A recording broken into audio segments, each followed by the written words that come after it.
ದರ್ಶನ್ ಅವರು ಅಂದ್ರೆ ಒಂದು ಕೊಲೆ ಪ್ರಕರಣದಲ್ಲಿ ಆರೋಪಿಯಾಗಿ ನಿಂತಿದ್ದಾರೆ. ಸಾಕಷ್ಟು ಸಿನಿಮಾಗಳಲ್ಲಿ ಅವ್ರ ಜೊತೆ ವರ್ಕ್ ಮಾಡಿದ್ದೀರಾ ಮತ್ತೆ ನೋಡಿದ್ದೀರಾ. ಸೊ ನೀವು ನೋಡಿದ ದರ್ಶನ್ ಅವರು ಹೇಗೆ ಮತ್ತೆ ಈ ವಿಚಾರದಲ್ಲಿ ಈ ಕೊಲೆ ಪ್ರಕರಣದಲ್ಲಿ ಭಾಗಿಯಾಗಿರ್ತಾರೆ ಅಂತ ಅನ್ಸುತ್ತಾ? ನೀವು ಕೇಳಿದ್ರಿ ನಿಮ್ಮ ಅಭಿಪ್ರಾಯದ ಬಗ್ಗೆ ದರ್ಶನ್ ಸರ್ ಹೇಗೆ ಅಂತ. ನನಗೆ ವೈಯಕ್ತಿಕವಾಗಿ ದರ್ಶನ್ ಸರ್ ಅಂದರೆ ನನಗೆ ಮಗನ ರೀತಿ. ಅದೆಷ್ಟು ಪ್ರೀತಿ ಕೊಟ್ಟಿದ್ದಾರೆ, ಅದೆಷ್ಟು ವಿಶ್ವಾಸ ಕೊಟ್ಟಿದ್ದಾರೆ, ಅದು ಸುಳ್ಳಾಗಕ್ಕೆ ಸಾಧ್ಯ ಇಲ್ಲ. ಯಾಕಂದರೆ ನೀವು ಇಲ್ಲಿಂದ ಯೋಚನೆ ಮಾಡಿದಾಗ ಸುಳ್ಳಾಗಬಹುದು, ಆದರೆ ಇಲ್ಲಿಂದ ಬರೋವಂಥ ಪ್ರೀತಿ ವಿಶ್ವಾಸ ಇರುತ್ತಲ್ಲ, ಅದು ಯಾವತ್ತೂ ಸುಳ್ಳಾಗೋದಕ್ಕೆ ಸಾಧ್ಯ ಇಲ್ಲ. ನನ್ನ ವೈಯಕ್ತಿಕ ಅಭಿಪ್ರಾಯದಲ್ಲಿ, ನನ್ನ ಎಕ್ಸ್ಪೀರಿಯನ್ಸಲ್ಲಿ ದರ್ಶನ್ ಸರ್ ಯಾವತ್ತಿದ್ರೂ ನನಗೆ ನನ್ನ ಮಗನ ರೀತಿನೇ. ಎಷ್ಟು ವರ್ಷಗಳಿಂದ ಪರಿಚಯ, ಯಾವಾಗ ನೋಡ್ಕೊ ಬಂದಿರಿ ದರ್ಶನ್ ಅವ್ರನ್ನ? ನಾನು ಮೊದಲು ಅವ್ರ ಜೊತೆ ಕೆಲಸ ಮಾಡಿದ್ದು ತಾರಕ್ ಸಿನಿಮಾದಲ್ಲಿ.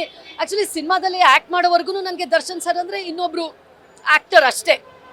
ಆದರೆ ಅವ್ರ ಜೊತೆ ಒಂದು ಕೆಲಸ ಮಾಡಿದ ಮೇಲೆ ಅವ್ರ ಮೇಲೆ ಇದ್ದಂಥ ಒಂದು ಅಭಿಪ್ರಾಯ ಏನಿದೆ, ನಾನು ನಿಜವಾಗ್ಲೂ ಇಮ್ಮಿಡಿಯೇಟಾಗಿ ಫ್ಯಾನ್ ಆಗಿಬಿಟ್ಟೆ ಅಂತ ಹೇಳಬೇಕು. ಅವರ ಒಂದು ಸಿಂಪ್ಲಿಸಿಟಿ ಏನಿದೆ, ಅವರು ಹೆಣ್ಮಕ್ಳನ್ನ ನಡೆಸ್ಕೊಳ್ಳೋ ರೀತಿ ಹೇಗಿದೆ, ಅಲ್ಲೇ ನಾನು ಅವ್ರಿಗೆ ಫ್ಯಾನ್ ಆಗಿಬಿಟ್ಟೆ.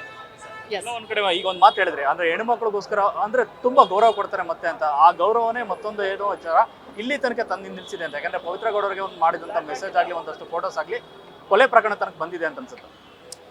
ನೋಡಿ, ನನಗೆ ಡೀಟೇಲ್ಸ್ ಏನೂ ಗೊತ್ತಿಲ್ಲ. ಮಾಧ್ಯಮದಲ್ಲಿ ಏನು ತೋರಿಸ್ತಾರೋ, ಏನು ನೋಡ್ತೀವೋ ನ್ಯೂಸಲ್ಲಿ, ಅಷ್ಟೇ ನನಗೆ ಗೊತ್ತಿರೋದು. Details I wish I knew more, but ನನಗೇನೂ ಗೊತ್ತಿಲ್ಲ. ನೋಡಿ, ಇನ್ಫ್ಯಾಕ್ಟ್ ಏನಾಗಿದೆ, ದರ್ಶನ್ ಸರ್ನ ಜಸ್ಟ್ ಇದಕ್ಕೆ ವಿಚಾರಣೆಗೆ ಅಂತ ಕರ್ಕೊಂಡು ಹೋಗಿದ್ದು ಅರ್ಧ ಗಂಟೆಲೆ ಏನೇನೇನೇನೇನೋ ಸುದ್ದಿಗಳು ಬರೋಕ್ಕೆ ಶುರುವಾಯಿತು. ಅವರೇ ಮಾಡೇ ಬಿಟ್ಟಿದ್ದಾರೇನೋ ಅನ್ನೋ ಮಟ್ಟಕ್ಕೆಲ್ಲ ಮಾತಾಡ್ಕೊಂಡು ಹೋದರು. ಆದರೆ V don't know the details. ನೋಡಿ, ಪೊಲೀಸ್ ಫೋರ್ಸ್ ಇದೆ, ನಮ್ಮ ಕರ್ನಾಟಕ ಪೊಲೀಸ್ ಅಂತೂ they are amazing. Forensic department ಇದೆ, ಮೆಡಿಕಲ್ ಎಕ್ಸ್ಪರ್ಟ್ಸ್ ಇದ್ದಾರೆ, ಆಮೇಲೆ ನ್ಯಾಯಾಂಗ ಇದೆ. ಅದು ತೀರ್ಪು ಬರೋವರೆಗೂ ವಿ ಹ್ಯಾವ್ ಟು ವೇಟ್. ಅಲ್ಲಿವರೆಗೂ ಅದ್ರ ಬಗ್ಗೆ ನನಗೆ ನಿಜವಾಗ್ಲೂ ಯಾರು ಮಾಡಿದ್ದಾರೆ, ಏನು ಕತೆ ಅನ್ನೋದೇ ನಮಗೆ ಡೀಟೇಲ್ಸ್ ಗೊತ್ತಿಲ್ಲ. ಊಹಾಪೋಹಗಳಿಗೆ ಇರ್ಬೋದೇನೋ, ಹೌದೇನೋ, but details we don't know. ನಾನು ಅಲ್ಲಿವರೆಗೂ ಕಾಯೋದಕ್ಕೆ ಇಷ್ಟಪಡ್ತೀನಿ. ಏನು ಮೂಲಗಳೇ ಇಲ್ಲದೆ, ದಾಖಲೆಗಳೇ ಇಲ್ಲದೆ ಪೊಲೀಸರು ದರ್ಶನ್ ಅವರಂತ ದೊಡ್ಡ ಸೆಲೆಬ್ರಿಟಿನ ಕರ್ಕೊಂಡು ಹೋಗ್ತಾರೆ ಅಂತ ಅನ್ಸುತ್ತೆ ನಿಮಗೆ? ನೋಡಿ, ವಿಚಾರಣೆಯಲ್ಲಿ ಏನು ಬೇಕಾದರೂ ಆಗ್ಬೋದು. ಆ ವಿಚಾರಣೆ ಸಲುವಾಗಿ 50 ಜನ ಹೋಗಿ ಬಂದಿದ್ದಾರೆ. ಆದರೆ ಒಂದೊಂದು 5 ನಿಮಿಷಕ್ಕೆ ಕಳಿಸಿದ್ರಲ್ವಾ.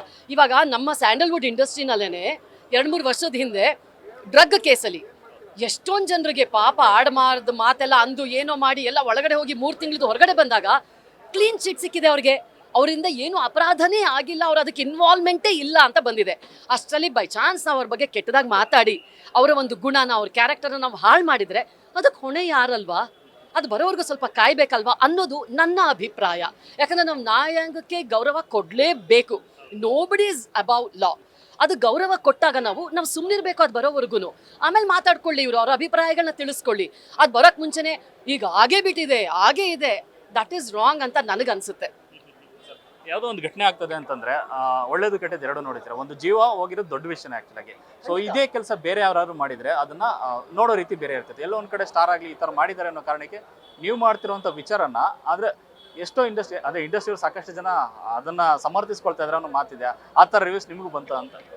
ಖಂಡಿತವಾಗಿಯೂ ದಿನನಿತ್ಯ ನಾವು ಯಾರ್ಯಾರಿಗೆ ಏನೇನು ಬೇಕು ಮಾತಾಡ್ಕೊಂಡು ಹೋಗ್ತಾ ಇದ್ದಾರೆ ದರ್ಶನ್ ಸರ್ ಬಗ್ಗೆ. ಏನೋ ಅದನ್ನ ಯಾವುದನ್ನು ನಂಬೋ ಸ್ಥಿತಿಲಿ ನಾವಿಲ್ಲ. ನಾನು ಅವರ ಅಭಿಮಾನಿಗಳಿಗೂ ಕೇಳ್ಕೊಂಡಿದ್ದಿಷ್ಟೇನೆ, ದಯವಿಟ್ಟು ಸ್ವಲ್ಪ ಸುಮ್ಮನೆ ಇದ್ದುಬಿಡಿ. ಪ್ರಚೋದಿಸ್ತಾರೆ, ಅದಕ್ಕೆ ರಿಯಾಕ್ಟ್ ಮಾಡ್ಬೇಕಂತ ಏನೂ ಇಲ್ವಲ್ಲ. ತಾಳ್ಮೆ ಬೇಕು, ತಾಳ್ಮೆಯಿಂದ ಇದ್ಬಿಡಿ. ನೀವು ಖಂಡಿತ ತುಂಬ ಪ್ರಚೋದಿಸ್ತಾ ಇದ್ದಾರೆ, ಎಲ್ಲ ನಡೀತಾ ಇದೆ. ನಮ್ಮ ತಾಳ್ಮೆ ನಮ್ಮ ಕೈಯಲ್ಲಿರಬೇಕು. ಸ್ವಲ್ಪ ದಿನ ಸುಮ್ಮನೆ ಇದ್ಬಿಡಿ ಅಂತಲೇ ನಾನು ಕೇಳ್ಕೊಂಡಿದ್ದು ಎಲ್ಲರ ಹತ್ರ. ಮಾತಾಡಿದವ್ರು ಮಾತಾಡ್ಕೊಳ್ಳಿ ಬಿಡಿ. ನಮಗೆ ಯಾವ್ದು ಸತ್ಯ ಅಂತ ನಾವು ನಂಬ್ತೀವೋ ನಂಬ್ತೀವಿ. ಆ್ಯಂಡ್ ಅಲ್ಟಿಮೇಟ್ಲಿ ನಾವು ನಂಬಬೇಕಾಗಿರೋದು ಕೋರ್ಟು, ಕಚೇರಿ ಏನೋ ಅದನ್ನ ನಂಬಬೇಕು ನಾವು. ಯಾರೋ ಹೇಳಿದ್ದಾರೆ, ಏನೋ ಮಾಡಿದ್ದಾರೆ, ನೋ. ಅಭಿಪ್ರಾಯ ತಿಳಿಸ್ಕೊಳ್ಳೋಕ್ಕೆ ಲಕ್ಷಾಂತರ ಜನ ಲಕ್ಷಾಂತರ ಥರ ಕೊಡ್ತಾರೆ. ಸೊ ಆಮೇಲೆ ದರ್ಶನ್ ಸರ್ಗೆ ಅಭಿಮಾನಿಗಳಿದ್ದಾರೆ ನೋಡಿ, ಯಾರು ಸುಮ್ಮನೆ ಕಾಟಾಚಾರಕ್ಕೆ ಬಂದವರಲ್ಲ, ಅವ್ರ ಮನಸ್ಸು ನೋಡೇ ಬಂದಿರೋರು. ಆಮೇಲೆ ದರ್ಶನ್ ಸರ್ಗೆ ಇವತ್ತು ಸಾವಿರಾರು ಜನ ಅಭಿಮಾನಿಗಳಿಲ್ಲ, ಕೋಟ್ಯಾಂತರ ಜನ ಅಭಿಮಾನಿಗಳಿದ್ದಾರೆ. ಅದು ಬರಬೇಕಂತಂದ್ರೆ ಅವರೆಲ್ಲ ಒಳ್ಳೆ ಗುಣ ನೋಡೇ ಬಂದಿರ್ತಾರೆ. ಈಗ ನಾನೇ ದರ್ಶನ್ ಸರ್ನ ಅಷ್ಟೊಂದು ಇಷ್ಟಪಡ್ತೀನಿ ಅಂತಂದರೆ ನನ್ನ ಮಗಂಗೆ ದರ್ಶನ್ ಸರ್ ಕಂಡ್ರೆ ಪ್ರಾಣ.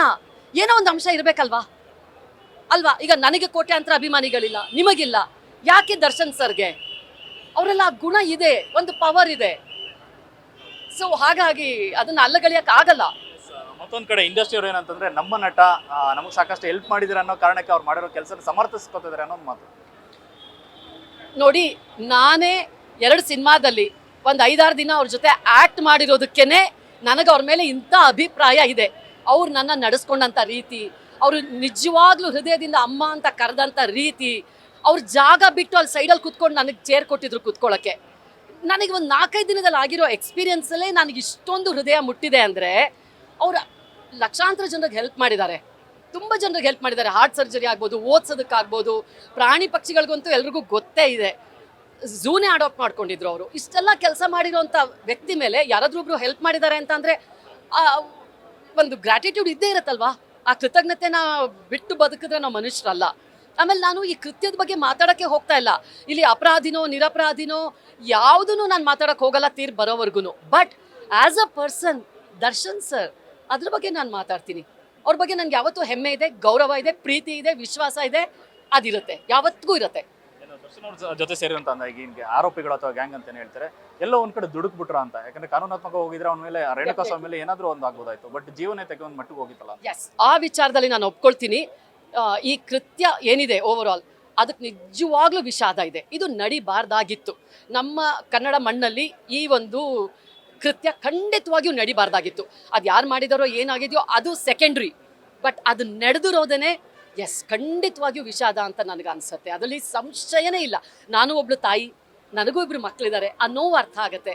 ನಾನು ಹೆಂಡತಿ, ಸೊ ಆ ನೋವು ಖಂಡಿತ ಅರ್ಥ ಆಗುತ್ತೆ. ಆ ಕೃತ್ಯ ಮಾತ್ರ ಎಸ್ ಅದು ವಿಷಾದನೀಯ ಅಂತಲೇ ಹೇಳ್ತೀನಿ.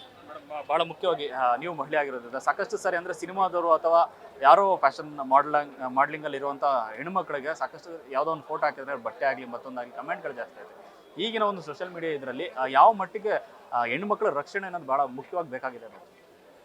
ಹೆಣ್ಮಕ್ಳು ರಕ್ಷಣೆ ಕೇವಲ ಚಲನಚಿತ್ರ ರಂಗದಲ್ಲಿ ಮಾತ್ರ ಅಲ್ಲ, ಎಲ್ಲ ಕಡೆ. ಈಗ ನಾವು ನೈಟ್ ಟೈಮ್ ವರ್ಕ್ ಮಾಡೋರನ್ನ ಕೇಳ್ತೀವಿ, ಸಾಫ್ಟ್ವೇರ್ ಕಂಪ್ನೀಸ್ಗಳಲ್ಲಿ ಕೇಳ್ತೀವಿ, ಶಾಲೆ ಕಾಲೇಜ್ಗಳಲ್ಲಿ ಕೇಳ್ತೀವಿ. ಎಲ್ಲ ಕಡೆ ಹೆಣ್ಮಕ್ಳು ಅವರ ಒಂದು ರಕ್ಷಣೆ ತುಂಬ ತುಂಬ ತುಂಬ ಮುಖ್ಯವಾದದ್ದು ಆ್ಯಂಡ್ ಪ್ರಯಾರಿಟಿ. ಇದಕ್ಕೆ ನೋಡಿ, ಪೊಲೀಸ್ ಫೋರ್ಸವರು ಅವ್ರು ಮಾಡೋ ಕೆಲಸ ಪಾಪ ಅವ್ರು ಮಾಡ್ತಾ ಇದ್ದಾರೆ, ಸೈಬರ್ ಕ್ರೈಮ್ ಅವ್ರು ಮಾಡೋ ಕೆಲಸ ಅವ್ರು ಮಾಡ್ತಾ ಇದ್ದಾರೆ. ಆದರೆ ಸಾರ್ವಜನಿಕರು ಎಚ್ಚೆತ್ಕೊಳ್ಬೇಕು. ಆಮೇಲೆ ಹೆಣ್ಮಕ್ಳು ಕೂಡ ಅವ್ರ ಹುಷಾರ ಅವರಲ್ಲಿರಬೇಕು. ನಮ್ಮ ತಂದೆ ಯಾವಾಗಲೂ ಒಂದು ಮಾತು ಹೇಳೋರು, ನಾನು ಟೀನೇಜಲ್ಲಿ ಇರುವಾಗ, ಮಗಳೇ ಮೈಯೆಲ್ಲ ಕಣ್ಣಾಗಿರಲಿ. ಅದರಲ್ಲಿ ಎಷ್ಟು ಅರ್ಥ ಇದೆ ನೋಡಿ, ಮೈಯೆಲ್ಲ ಕಣ್ಣಾಗಿರಲಿ ಅನ್ನೋರು ಅವರು. ಸೊ ಆ ಮಟ್ಟಿಗೆ ಎಲ್ರಿಗೂ ಆ ಜವಾಬ್ದಾರಿ ಬರಬೇಕು. ಹೆಣ್ಮಕ್ಳಿಗೆ ಮಾತ್ರ ಅಲ್ಲ, ಗಂಡು ಮಕ್ಳಿಗೂ ಕೂಡ.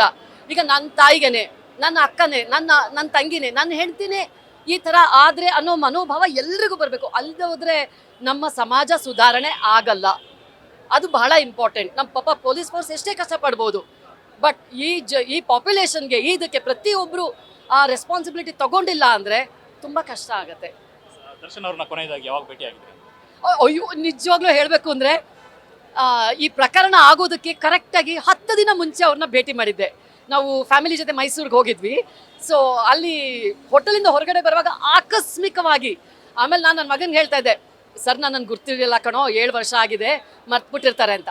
ನೋಡಿದ ತಕ್ಷಣ ಅಮ್ಮ ನೀವೇನಿಲ್ಲಿ ಮೈಸೂರಲ್ಲಿ ಅಂತ ಎಷ್ಟು ಪ್ರೀತಿಯಿಂದ ಮಾತಾಡ್ಸಿದ್ರು ಅಂದರೆ ನನ್ನ ಮಗ ಸ್ಟನ್ನಾಗೋದ. ಅಮ್ಮ ಅಷ್ಟು ದೊಡ್ಡ ಸ್ಟಾರು, ನಿನ್ನೂ ನೆನ್ಪಿಟ್ಕೊಂಡು ಎಷ್ಟು ಪ್ರೀತಿಯಿಂದ ಮಾತಾಡಿಸ್ತಾ ಇದ್ದಾರೆ ಅಂತ.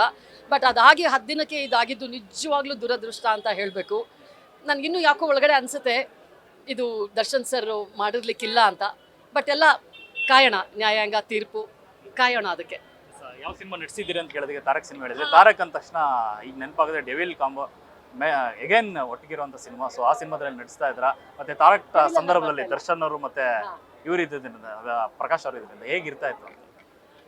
ತಾರಕ್ ಸಿನಿಮಾದಲ್ಲಿ ನಂದು ಜೈ ಜಗದೀಶ್ ಸರು, ದರ್ಶನ್ ಸರು, ನಾನು, ಇವರಿದ್ದಂಥ ಒಂದು 2 ಸೀನಲ್ಲಿ ಎಂಥ ಫಿಲಾಸಫರ್ ಅಂದರೆ ದರ್ಶನ್ ಸರು, ನನ್ನ ಲೈಫಲ್ಲಿ ಮರೆಯಲ್ಲ. ಅಲ್ಲಿ ಶೂಟಿಂಗ್ ಟೈಮಲ್ಲಿ ಮಧ್ಯ ಲೈಟಿಂಗ್ ಚೇಂಜ್ ಮಾಡುವಾಗ ಒಂದು 2 ನಿಮಿಷ ಟೈಮ್ ಇರುತ್ತಲ್ಲ, ಒಂದು ಮಾತು ಹೇಳಿದರು ದರ್ಶನ್ ಸರು, ಎಷ್ಟು ನಿಜ ಗೊತ್ತಾ. ಆಮೇಲೆ ಇನ್ನೊಂದು, ಅವ್ರ ಬಾಯಲ್ಲಿ ಏನು ಹೇಳ್ತಾರೆ ಅದು ಸತ್ಯ ಆಗುತ್ತೆ.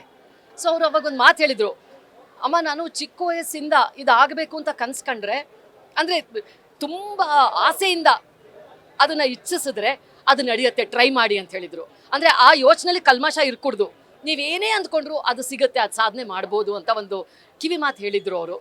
ಆಮೇಲೆ is a very genuine person. ಏನು ಗೊತ್ತಾ, ಹಿಂದೆ ಒಂದು ಮುಂದೆ ಒಂದು ಅಂತೀವಿ ನೋಡಿ, ಅದು ದರ್ಶನ್ ಅವ್ರಿಗೆ ಗೊತ್ತೇ ಇಲ್ಲ ಒಂದು ಚೂರು. ಆಮೇಲೆ ನಮ್ಮ ಇಂಡಸ್ಟ್ರಿಯಲ್ಲಿ ಎಷ್ಟು ಜನ ಪ್ರಮೋಟ್ ಮಾಡಿದ್ದಾರೆ ನೀವೇ ನೋಡಿದ್ದೀರಾ. ಯಾರು ಬಂದ್ಬಿಟ್ಟು ಅಣ್ಣ ಇದೊಂದು ಟ್ರೈಲರ್ ನೋಡ್ಬಿಟ್ಟು ಹೇಳಿಕೆ ಕೊಡೋಣ ಅಂದರೆ, ನಾನು ಇಂಥ ದೊಡ್ಡ ಸ್ಟಾರು, ನಾ ಹೇಳಿದ್ರೆ ಇಷ್ಟು ಜನ ಫಾಲೋವರ್ಸ್ ಹೋಗಿ ನೋಡ್ತಾರೆ, ಅನ್ನೋದು ಯಾವ ಅಹಮ್ಮು ಆ ಪುಣ್ಯಾತ್ಮಗಿಲ್ಲ. ಹೋಗಿ ಎಲ್ಲರನ್ನೂ ಪ್ರಮೋಟ್ ಮಾಡ್ತಾರೆ. ಈಗ ನೀವೇ ಹೋಗ್ಬಿಟ್ಟು ಅಣ್ಣ ಹಿಂಗೊಂದು ಸಿನಿಮಾ ಮಾಡಿದ್ದೀನಿ ಅಣ್ಣ, ಒಂಚೂರು ಪ್ರಮೋಟ್ ಮಾಡಿ ಅಣ್ಣ ಅಂತ ನೀವು ಕೇಳಿ, ಇಲ್ಲ ಅನ್ನಲ್ಲ, ಹೋಗಿ ಮಾಡ್ತಾರೆ. ಆಮೇಲೆ ಎಲ್ಲದನ್ನು ದುಡ್ಡಿಗೆ ಮಾಡುವಂಥ ವ್ಯಕ್ತಿತ್ವ ಅಲ್ಲ, ಪ್ರೀತಿಗೆ ಮಾಡುವಂಥ ವ್ಯಕ್ತಿತ್ವ ಅವ್ರದ್ದು. ಒಂದೊಂದ್ಸಲ ಅನ್ಸುತ್ತೆ, ಯಾಕೆ ಇವರು ಇಷ್ಟು ನಿಜವಾಗ್ಲೂ ದಡ್ರ, ಬೇರೆಯವ್ರ ಬಗ್ಗೆ ಯೋಚನೆ ಮಾಡಲ್ವಾ, ಇಷ್ಟೊಂದು ಜನರಸ್ ಆದ್ರೂ ಒಳ್ಳೇದಲ್ಲ. ಸುಮಾರು ಸಲ ಏನಾಗುತ್ತೆ, ದರ್ಶನ್ ಸರ್ದು ಒಂದು ಪ್ರಾಬ್ಲಮ್ಮು, ಹೃದಯದಿಂದ ಯೋಚಿಸ್ತಾರೆ, ತಲೆಯಿಂದ ಯೋಚಿಸುವಂಥ ಕಾಲ ಇದು. ಅದು ಒಂದೇ ನನಗೆ ದುಃಖ ಆಗೋದು, ಅದು ಒಂದೇ. ಯಾಕೆ ಹಿಂಗೆ ಮಾಡ್ಕೋತೀರಾ, ಯಾಕೆ ಹಿಂಗೆ ಕೋಪ ತೋರಿಸ್ತೀರಾ, ಅದೊಂದೇ ಬೇಜಾರಾಗತ್ತೆ. ಕಲ್ಮಶ ಇಲ್ಲ. ಈಗಿನ ದುನಿಯಾಗೆ ಅದು ಸ್ವಲ್ಪ ಬೇಕೇನು ಅಂತ ಅನಿಸುತ್ತೆ. ಕೊನೆಯದಾಗಿ ದರ್ಶನ್ ಅವರೀಗ ಮತ್ತೆ ಮುಂದೂಡಿದ್ದಾರೆ 14 ದಿನ ಕಾಲ ನ್ಯಾಯಾಂಗ ಬಂಧನ. ಸೊ ಅದೆಲ್ಲವನ್ನು ಮೀರಿ ನಿರಪರಾಧಿಗೆ ಬರ್ತಾರೆ ಅಂತ ವಿಶ್ವಾಸ ಇದೆಯಾ? ಆ ಥರ ಆಶಿಸೋಣ. ಆದರೆ ಇಷ್ಟು ಜನ ಆ ಕೇಸಲ್ಲಿ ಇನ್ವಾಲ್ವ್ ಆಗಿದ್ದಾರೆ, ನಮ್ಮ ಪೊಲೀಸ್ ಡಿಪಾರ್ಟ್ಮೆಂಟ್ ಆಗ್ಬೋದು, ಅವ್ರವ್ರ ಕೆಲಸ ಅವ್ರು ತುಂಬ ನಿಷ್ಠೆಯಿಂದ ಮಾಡ್ತಾ ಇದ್ದಾರೆ. ನ್ಯಾಯಾಂಗ ಡೆಫಿನೆಟ್ಲಿ ಅವ್ರ ತೀರ್ಪು ಮೇಲೆ ನನಗೆ ನಂಬಿಕೆ ಇದೆ. ಸೊ ಹಾಗಾಗಿ ಎಲ್ಲ ನ್ಯಾಯಾಂಗಕ್ಕೆ ಬಿಟ್ಟಿದ್ದು, ದೇವ್ರಿಗೆ ಬಿಟ್ಟಿದ್ದು. Thank you so much. Thank you. Yes, ಇದಿಷ್ಟು ಯಮನವರ ಮತ್ತು ಕ್ಯಾಮರಾ ಪರ್ಸನ್ ಚಿರು ಜೊತೆ Lokesh, news first Bengaluru. News first ನಿರ್ಭೀತಿಯಿಂದ ನಿಮ್ಮ ಪರವಾಗಿ.